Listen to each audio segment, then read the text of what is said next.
Hi guys, ఈరోజు ఇంట్లోనే dry fruit juice చేశాను అనమాట. ఇది హెల్త్కి, హెయిర్కి అలాగే స్కిన్కి కూడా చాలా ఉపయోగపడుతుంది. అయితే ఇందులో ఏమేమి వేసానంటే, ఒక స్పూన్ సన్ఫ్లవర్ గింజలు, ఒక స్పూన్ అవిసె గింజలు, ఒక స్పూన్ గుమ్మడి గింజలు, ఒక స్పూన్ పుచ్చగింజలు, అలాగే ఒక 6 బాదాం, 2 వాల్నట్స్, 2 అంజీరా, 2 ఖర్జూరం సీడ్స్ తీసేసి వేసాను అనమాట.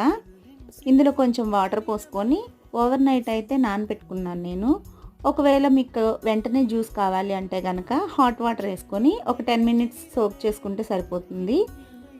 దీనిని మిక్సీ జార్లో వేసుకొని జ్యూస్ కన్సిస్టెన్సీ వచ్చేంత వరకు మిక్స్ చేసుకోవాలన్నమాట. అంతే అండి, మన డ్రై ఫ్రూట్ జ్యూస్ అయితే రెడీ అయిపోతుంది. మీకు కావాలంటే హనీ కానీ షుగర్ కానీ యాడ్ చేసుకోవచ్చు. మనం ఖర్జూరం అంజీరా వేసాం కాబట్టి స్వీట్నెస్ అయితే వస్తుంది. ఈ వీడియో నచ్చితే లైక్ చేయండి, షేర్ చేయండి. Bye bye.